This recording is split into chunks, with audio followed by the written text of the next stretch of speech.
Hi friends, നമസ്കാരം. Krishna's story time എല്ലാവർക്കും സുസ്വാഗതം. കൃഷ്ണായനം കഥ കേൾക്കാം.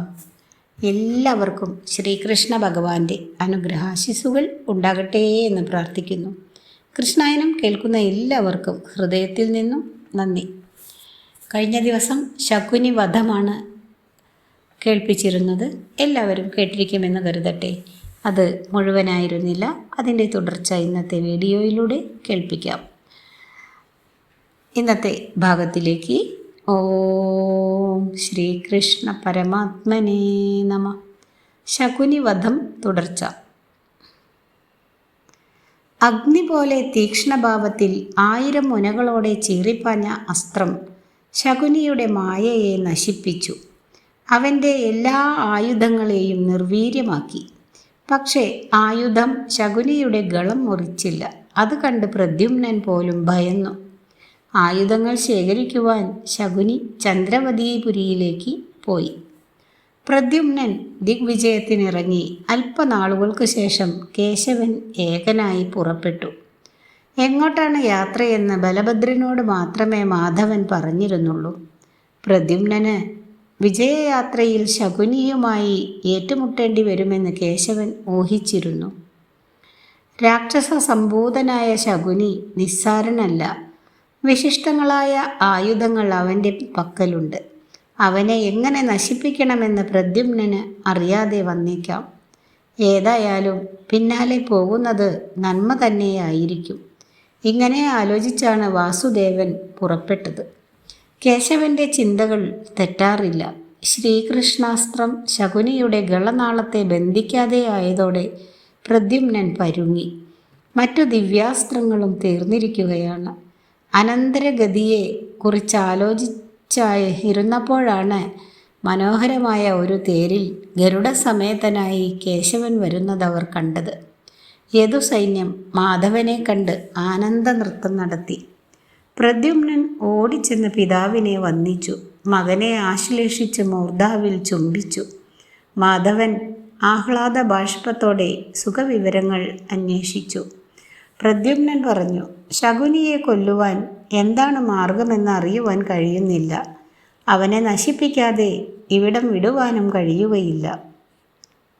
കേശവൻ പറഞ്ഞു, ശകുനി എന്ന ഈ അസുരൻ പണ്ട് സുമേരുവിൻ്റെ വടക്കുഭാഗത്തിരുന്ന് നിരാഹാരനായി 4 യുഗങ്ങൾ തപസ് ചെയ്തു പരമശിവനെ പ്രീതിപ്പെടുത്തി. മഹേശൻ പ്രത്യക്ഷനായി വരം ആവശ്യപ്പെട്ടുകൊള്ളുവാൻ പറഞ്ഞു. ശകുനി കൃതാർത്ഥനായി തൊഴുതുകൊണ്ട് പറഞ്ഞു, ഞാൻ മരിച്ചാലും ഭൂസ്പർശമുണ്ടായാൽ ജീവിക്കണം. ആകാശത്തിലും മരണശേഷം ജീവൻ നിലനിൽക്കണം. ശകുനി ആവശ്യപ്പെട്ട വരങ്ങൾ കൊടുത്ത ശേഷം കൂട്ടിലിട്ട ഒരു തത്തയെ അസുരന് നൽകിക്കൊണ്ട് മഹേശൻ പറഞ്ഞു, ഈ തത്തയ്ക്ക് മരണമുണ്ടാകുമ്പോഴല്ലാതെ നിനക്ക് മൃത്യു ഭവിക്കുകയില്ല. ഇപ്രകാരം വിശിഷ്ടമായ വരം നൽകി ശിവൻ അന്തർധാനം ചെയ്തു. ഒരു നിമിഷം കഴിഞ്ഞ് കേശവൻ തുടർന്നു, പ്രദ്യുമ്ന, ആ ശുകത്തെ നശിപ്പിക്കാതെ രാക്ഷസനെ കൊല്ലുവാൻ കഴിയുകയില്ല. അതുകൊണ്ട് എത്രയും വേഗം അവനെ നശിപ്പിക്കുന്നതിനാണ് നീ മുതിരേണ്ടത്. പിന്നീട് കേശവൻ ഗരുഡനെ വിളിച്ചു പറഞ്ഞു, ഗരുഡ, ശകുനിയുടെ ആത്മാവിനെ സൂക്ഷിക്കുന്ന ഒരു തത്ത ചന്ദ്രാവതീപുരിയിലുണ്ട്. അതിനെ നശിപ്പിക്കാതെ പ്രദ്യുമ്നൻ ശകുനിയെ കൊല്ലുവാൻ കഴിയുകയില്ല. എത്രയും വേഗം നഗരത്തിലെത്തി തത്തയുടെ ആസ്ഥാനം കണ്ടറിഞ്ഞ് കൊന്നിട്ട് വരണം. നിനക്കു മാത്രമേ അതിനു കഴിയുകയുള്ളൂ. കേശവൻ്റെ വാക്കുകൾ കേട്ട് ഗരുഡൻ ആകാശമാർഗത്തിൽ പറന്ന് ചന്ദ്രാവതീപുരിയിലെത്തി. മനോഹരമായ ആ പുരിയുടെ സൗന്ദര്യം ആസ്വദിച്ച ശേഷം താർക്ഷ്യൻ കൊട്ടാരത്തിനുള്ളിൽ കടന്ന് തത്തയെ അന്വേഷിച്ചു. അപ്പോൾ വിവിധ ആയുധങ്ങൾ ധരിച്ച് യുദ്ധത്തിന് പുറപ്പെടുവാൻ നിൽക്കുന്ന ശകുനിയെ ഗരുഡൻ കണ്ടു. അദ്ദേഹത്തിൻ്റെ സമീപം നിൽക്കുന്ന സ്ത്രീ ഭാര്യയാണെന്നും ഗരുഡന് മനസ്സിലായി.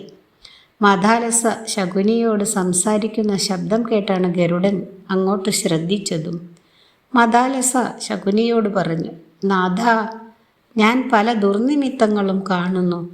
അങ്ങ് യുദ്ധത്തിന് പോകാതിരിക്കുകയാണ് നല്ലത്. പ്രദ്യുമ്നന് കപ്പം കൊടുത്തേക്കാം. കേശവൻ്റെ ശക്തി ശരിക്കും നമുക്കറിവുള്ളതല്ലേ? ശകുനി പറഞ്ഞു. എൻ്റെ സഹോദരന്മാരെ കൊന്ന യദുക്കളെ ഞാൻ നശിപ്പിക്കും. എനിക്ക് ഭൂമിയിൽ മരണമില്ല. ചന്ദ്രം എന്ന ഉപദ്വീപിൽ എൻ്റെ ജീവരൂപിയായ തത്ത വസിക്കുന്നു. ശംഖചൂടൻ എന്ന സർപ്പം അതിനെ കാത്തു സൂക്ഷിക്കുന്നു. ഈ രഹസ്യം ആർക്കും അറിയുകയില്ല. ആ തത്തയെ വധിക്കാതെ കേശവന് പോലും എൻ്റെ നേരെ നിൽക്കുവാൻ കഴിയുകയില്ല. നീ സമാധാനത്തോടെ ഇരിക്കുക.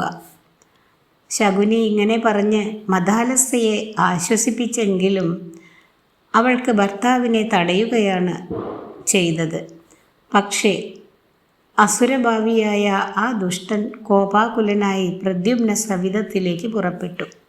ശകുനിയുടെ ജീവാംശമായ ശുഖം എവിടെയാണെന്നറിഞ്ഞ ഗരുഡൻ ആനന്ദചിത്തനായി ചന്ദ്രദ്വീപ് അന്വേഷിച്ച് സമുദ്രത്തിൽ എത്തി. അവിടെ നിന്നും സിംഹളം കടന്ന് പാഞ്ചജന്യ ദ്വീപിൽ ഗരുഡൻ വന്നു ചേർന്നു. പാഞ്ചജന്യത്തിലെത്തിയപ്പോൾ ഗരുഡന് വിശപ്പ് അധികമായി. എന്തായാലും കുറച്ചു മത്സ്യങ്ങളെ കൊത്തി വിഴുങ്ങി വിശപ്പടക്കാമെന്ന് കരുതി ഗരുഡൻ സമുദ്രത്തിലിറങ്ങി കുറച്ചു മത്സ്യങ്ങളെ കൊത്തി വിഴുങ്ങി. ആ സമയം കൂറ്റനായ ഒരു മുതല ഗരുഡനെ പിടികൂടി. സമുദ്രത്തിൻ്റെ അഗാധതയിലേക്ക് ഗരുഡനെ വലിച്ചു. ഗരുഡൻ മുതലയെ വലിച്ച് കരയിലേക്ക് കൊണ്ടുവരാൻ ശ്രമിച്ചു. ഏറെ നേരം പിടിയും വലിയും നടന്നു. ഒടുവിൽ ഗരുഡൻ തന്നെ വിജയിച്ചു. മുതലയെ ഗരുഡൻ വലിച്ച് കരയിലിട്ടു. ക്രൂരമായ നഖരതുണ്ടങ്ങൾ കൊണ്ട് നക്രത്തിൻ്റെ ചുമൽ കൊത്തിപ്പൊളിച്ചു. അത്ഭുതമെന്നല്ലാതെ എന്താണ് പറയുക? നക്രത്തിൻ്റെ രൂപം പെട്ടെന്ന് മാറി. അവിടെ അതിമനോഹരനായ ഒരു വിദ്യാധര യുവാവ് പ്രത്യക്ഷനായി. ഗരുഡനെ വിദ്യാധരൻ നമസ്കരിച്ചു. താൻ ശാപം കിട്ടിയ ഹേമകുണ്ടലൻ എന്ന വിദ്യാധരനാണെന്നും അങ്ങയുടെ സ്പർശത്താൽ ശാപമോക്ഷം വന്നിരിക്കുകയാണെന്നും അറിയിച്ചു. വിദ്യാധരൻ ചന്ദ്രദ്വീപിനെക്കുറിച്ച് വിശദമായി പറഞ്ഞുകൊടുത്തു. നിമിഷം കൊണ്ട് ഗരുഡൻ ചന്ദ്രദ്വീപിലെത്തി. ഗരുഡനെ കണ്ട് കിടുകിടെ വിറച്ച ശംഖചൂടൻ തത്തക്കൂട് ജലത്തിലെറിഞ്ഞു. ഗരുഡൻ സമുദ്രത്തിൽ മുങ്ങി തത്തക്കൂടുമായി പൊങ്ങി. തത്തയെ സൂക്ഷിക്കുന്ന അസുരന്മാർ ആകാശത്തിൽ പറന്ന് വിവരം ശകുനിയെ അറിയിച്ചു. ശകുനി ഗരുഡൻ്റെ പിന്നാലെ പാഞ്ഞു. ഗരുഡൻ തത്തക്കൂട് സുമേരുവിലടിച്ചു. ശുഖത്തെ കൊന്നു അനന്തതയിലേക്ക് പറന്നു പോവുകയും ചെയ്തു. ക്രോധാവേഗനായ ശകുനി രണമധ്യത്തിലെത്തി. കേശവനുമായി പോരു തുടങ്ങി. ദിവസങ്ങളോളം അവരുടെ യുദ്ധം നീണ്ടുനിന്നു. ശകുനിയെ വധിക്കണമെന്ന് മനസ്സിലുറച്ച കേശവൻ സുദർശനം എടുത്തു. 2 നാഴിക സമയം രാക്ഷസനെ മണ്ണിൽ തൊടാതെ നിർത്തിയാൽ മാത്രമേ അവൻ മരിക്കുകയുള്ളൂ. സുദർശനം കൊണ്ട് മാധവൻ അസുരനെ ആകാശത്തിൽ ഉയർത്തി നിർത്തി. പ്രദ്യുമ്നനോട് കേശവൻ പറഞ്ഞു, ഇവനെ മുകളിലേക്ക് എയ്തു പൊക്കി നിർത്തുക. 2 നാഴിക സമയം കഴിഞ്ഞ് അവൻ മന്നിടം സ്പർശിക്കാവൂ. പ്രദ്യുമ്നൻ പിതാവിൻ്റെ ആജ്ഞ സ്വീകരിച്ച് അസുരനെ ആകാശത്തിലെ ഉയർത്തി നിർത്തി. ശകുനി എത്ര കിണഞ്ഞു ശ്രമിച്ചിട്ടും മണ്ണിലേക്ക് വരുവാൻ കഴിഞ്ഞില്ല. മരണം സമാഗതമായി എന്നവന് ബോധ്യമായി. ശകുനിയുടെ ഹൃദയം കേശവനിലേക്ക് ഇറങ്ങി വന്നു. പെട്ടെന്ന് ആകാശത്ത് ഒരു മഹാ തേജസ് ഉയർന്നു. ശകുനിയുടെ മൃതപിണ്ഡം മന്നിടത്തിൽ പതിച്ചു. അവൻ്റെ ആത്മാവ് മാധവനിലും ലയിച്ചു ചേർന്നു. ശകുനിയുടെ മരണം അടുത്ത രാജ്യങ്ങൾക്കു പോലും ആശ്വാസമായി.